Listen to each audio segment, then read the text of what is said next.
Hola, buenas tardes a todas. Se me escucha bien, ¿no? Eh, Veamos. En primer lugar, dar las gracias a todas las asistentes.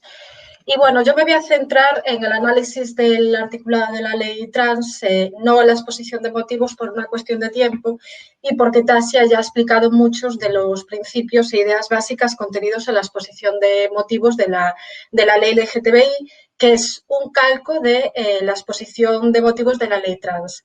De hecho, lo que no se ha introducido en la ley trans de forma directa se hace en la ley LGTBI y viceversa, de forma que la conjunción de ambas normas vienen a consolidar todo un cuerpo legislativo, con un régimen sancionador incluido, como ha explicado Tasia, con base a los presuntos derechos de la libre determinación del sexo e identidad de género, que ya desde hace años, sin ningún tipo de conocimiento social ni transparencia, empezaron a introducir en nuestro ordenamiento jurídico a través de diferentes normas.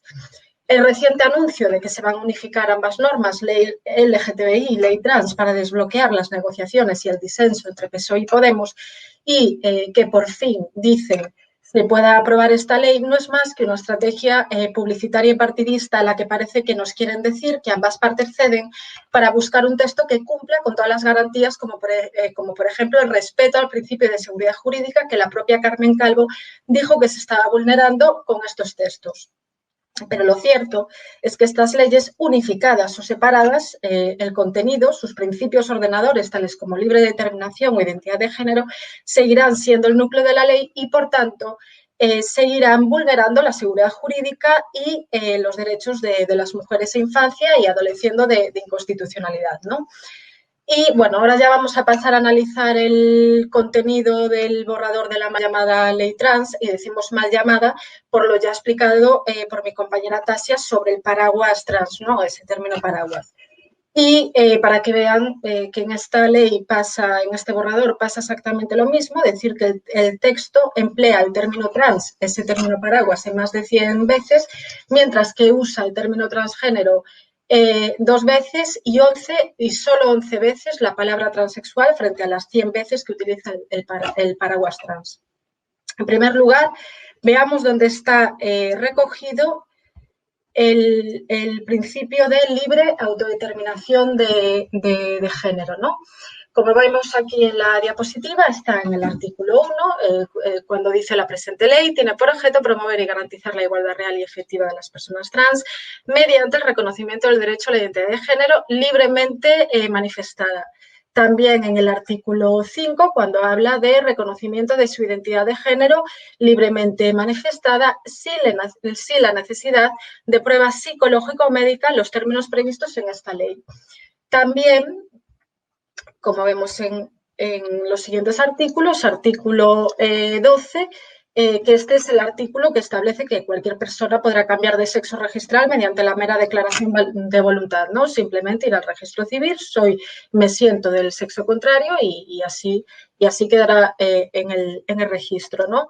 De hecho, como veis aquí destacado, no precisa de más requisitos que la declaración expresa de la persona interesada o sus representantes legales.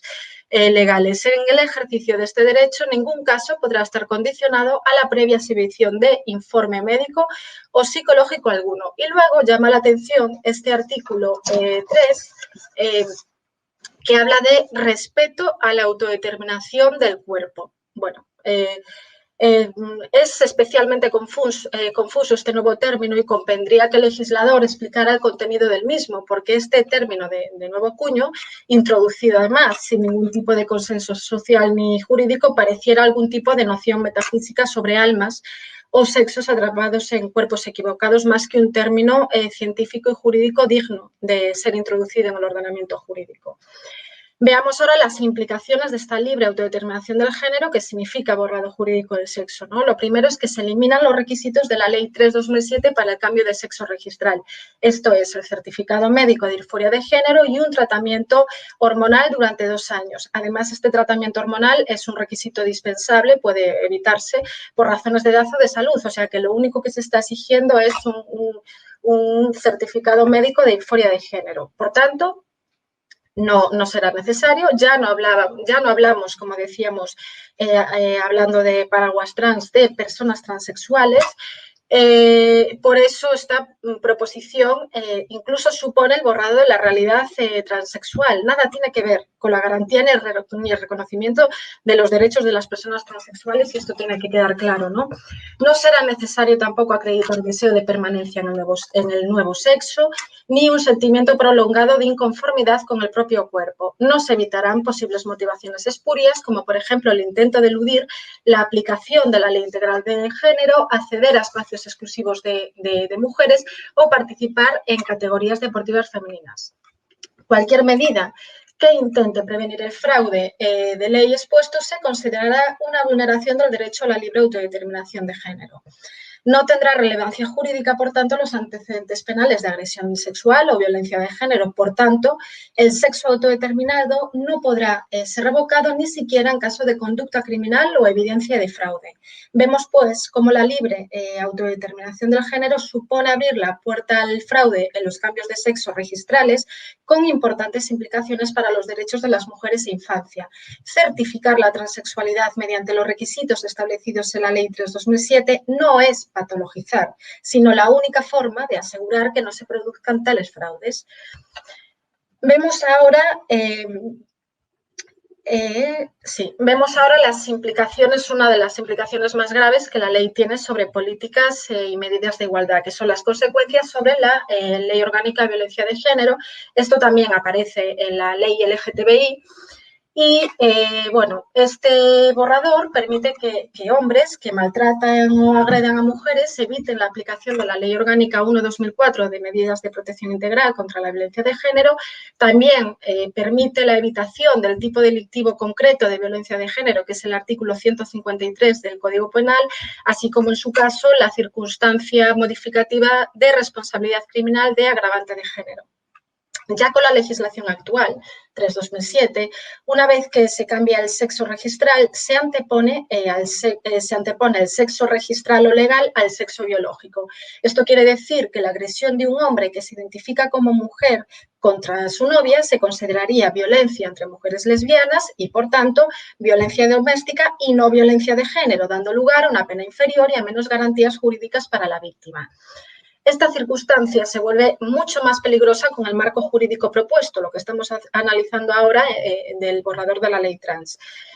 Pues no será necesario diagnóstico de disforia de género, entonces hablamos de que cualquier varón que por el motivo que sea se declare trans, ¿no? Entonces hablamos de abrir de nuevo la puerta al fraude. Nada impediría que una persona que un hombre cambie de sexo como estrategia procesal para eludir la aplicación de la ley de violencia de género. Y es aquí donde debemos pararnos a analizar el artículo 14 del borrador, que establece lo siguiente, como veis: la rectificación de la mención registral relativa al sexo y, en su caso, el cambio de nombre no alterarán la titularidad de los derechos y obligaciones jurídicas que pudieran corresponder a la persona con anterioridad a la inscripción del cambio registral, en particular a efectos de lo establecido en la Ley Orgánica 1/2004 de violencia de género.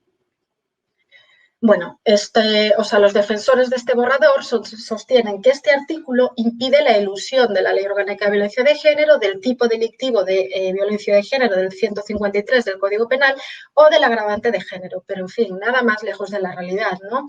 En primer lugar, este artículo fue introducido porque, de no hacerlo, se contravendían los principios de irretroactividad, tipicidad y seguridad jurídica, y por las constantes críticas del movimiento feminista a la proposición de ley trans propuesta en 2017 por Unidas Podemos, es decir, en la anterior legislatura, que decía que en los casos que la legalidad aplicable sea diferenciada en función del género, su determinación se realizará en base a la identidad de género sentida, por ejemplo, en materia de violencia machista, aun cuando, esta es la diferencia entre 2017 y ahora, aun cuando no se haya realizado el proceso de rectificación de la mención del sexo ante el registro civil. Esto suponía que por mera voluntad del justiciable, incluso durante el proceso judicial, hiciera un cambio registral de sexo para evitar la aplicación del tipo de violencia de género o del agravante de género. Como decíamos, ante tales críticas suscitadas y la evidencia de que esto supondría la efectiva conculcación de los principios citados, pues han redactado este nuevo artículo 14 que en ningún caso supone un mecanismo que evite el fraude en las rectificaciones registrales para eludir la aplicación de la Ley Orgánica de Violencia de Género, del tipo del 153 o del agravante de género. Lo único que se estipula es que con posterioridad al cometer el delito no tendrán efectos sobre procesos judiciales ya comenzados. Esto es, lo mínimo exigible si no se quiere hacer un borrador que vulnere varios principios básicos de nuestro ordenamiento jurídico. Si bien, aun con esta previsión, sigue vulnerando otros principios como de seguridad jurídica, como hemos explicado y seguiremos explicando. Lo establecido en el artículo 14 no impide en absoluto el fraude explicado. Es que, por poner un ejemplo, ¿es que acaso consideran los redactores de este borrador que agresores habituales no harán uso de este cambio de sexo registral? Recordemos que solo es necesario decir ante el registro que te sientes mujer. Pues no van a hacer uso de esto para evitar condenas más duras, porque una vez que el hombre que se autoidentifique como mujer en el registro civil será juzgado como tal en todos los procesos judiciales futuros. ¿Y qué pasará, por ejemplo, con los delitos continuados o con un delito de maltrato habitual? ¿Qué sucederá si el victimario cambia de sexo registralmente durante la comisión de delitos continuados que se extienden durante un periodo determinado de tiempo? ¿Cómo se resolverán estos casos? Por tanto, el hecho de que defendamos que se introduzcan precauciones para impedir el uso abusivo del supuesto derecho de autodeterminación del sexo no es equivalente a sostener, como nos dicen, que todas las personas trans sean potenciales delincuentes. Esto es un argumento emocional que pretende eludir todo tipo de requisito normativo. Solo mostramos la problemática casuística que originará este borrador y afirmamos, tras el análisis hecho, que no han establecido ningún mecanismo jurídico que impida que hombres autoidentificados mujeres hagan uso de esta ley trans para evitar condenas relativas a violencia machista. Esto supone, asimismo, y de nuevo, como decíamos, la vulneración del principio de seguridad jurídica porque se destroza la predictibilidad de consecuencia jurídica. La consecuencia jurídica sería condena por delitos relativos a violencia machista ante la comisión del hecho o el acto, que sería la agresión de un hombre a una mujer. Veamos ahora las implicaciones que tiene sobre menores. Bueno, en primer lugar, el artículo 6.4, que en fin es aberrante. Sobre menores también hablará más mi compañera Laura Redondo posteriormente, pero bueno, unas pinceladas.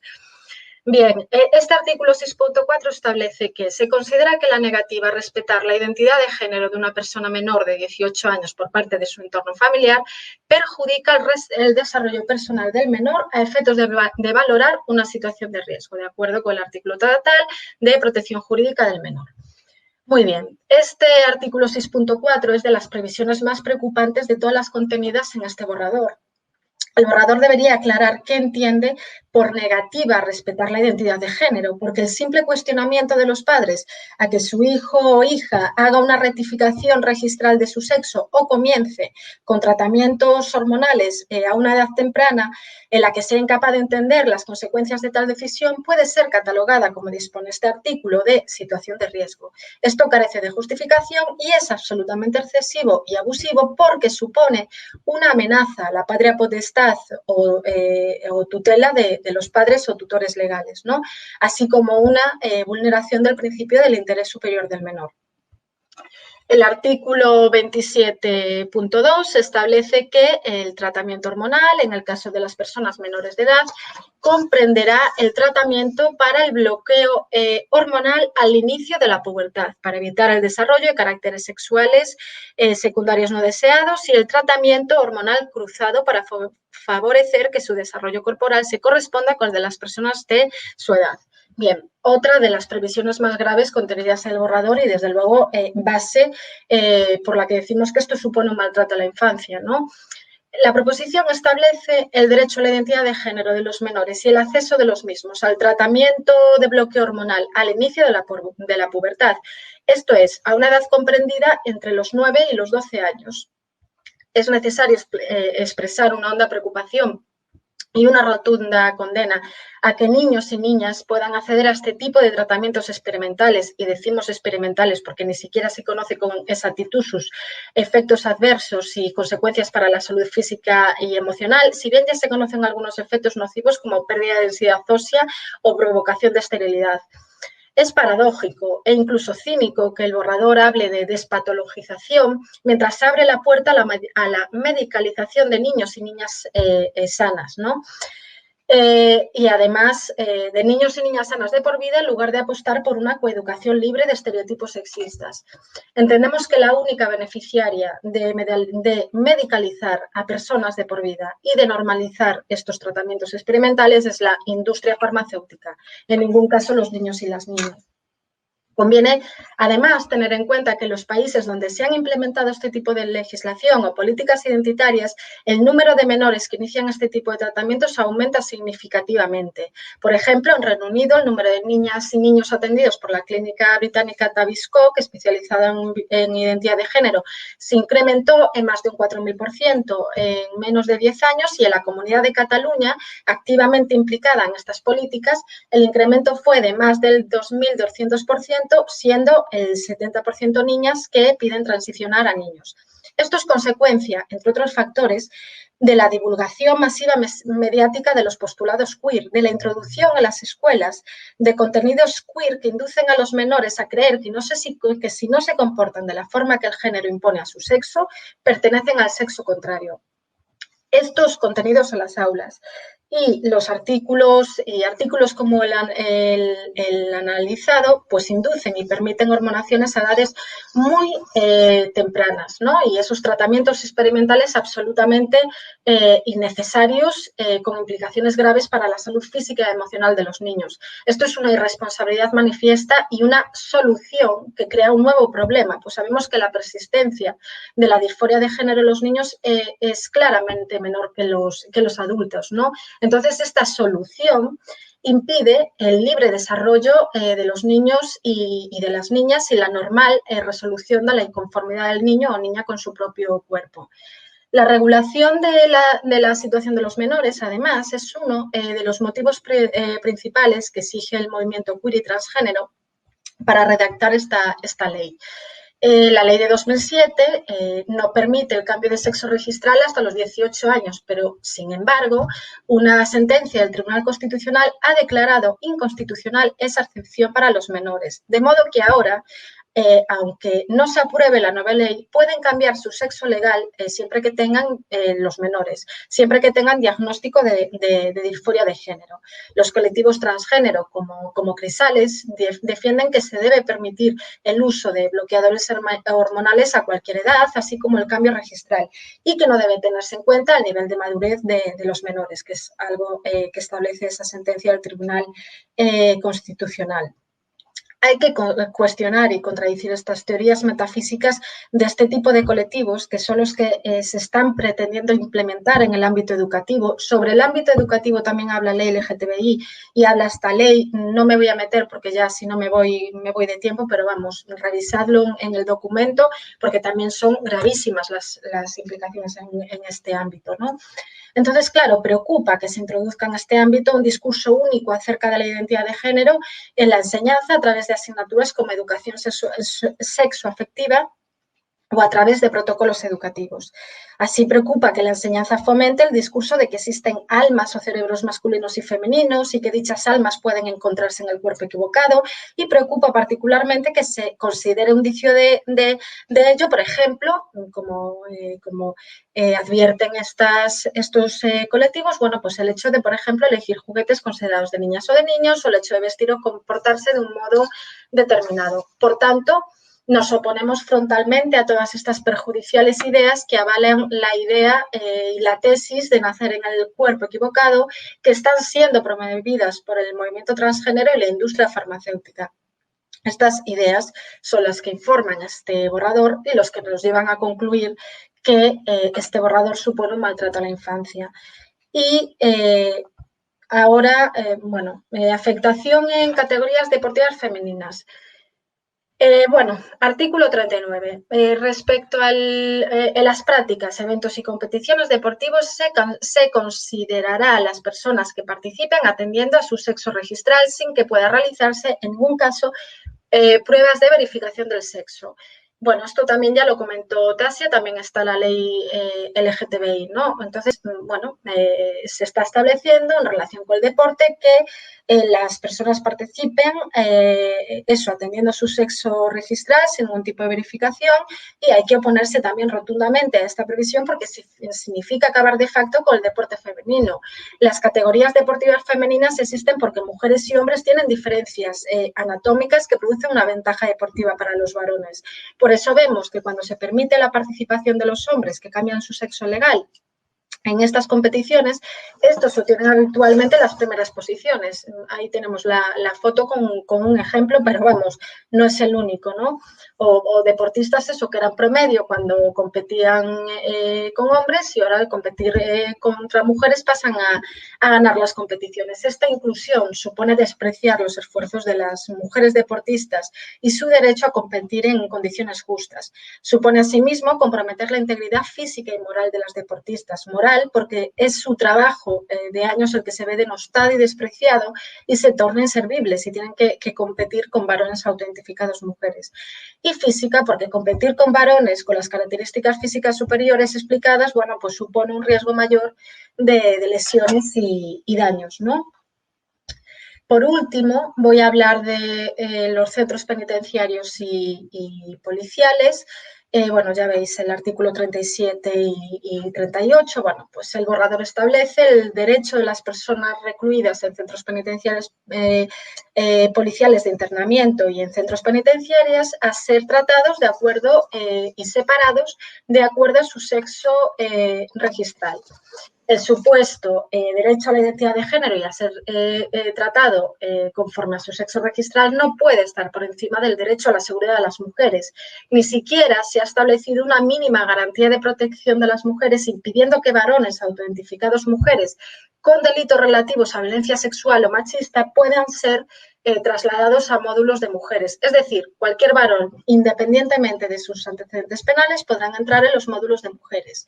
Así, el artículo 38 concede incluso la posibilidad de que este cambio de módulo sea hecho aún sin la rectificación registral del sexo, por mero reconocimiento de la identidad de género de la administración que corresponda. Literalmente, cualquier varón que lo solicita podrá entrar en los módulos de prisiones de mujeres. Esto es peligroso para las mujeres, ¿no? O sea, las personas transexuales deberían contar con espacios propios distintos a las mujeres o establecer el protocolo de seguridad concreto necesario, pero en ningún caso abrir la puerta de esta forma a la vulneración de la seguridad e integridad de las mujeres, ¿no?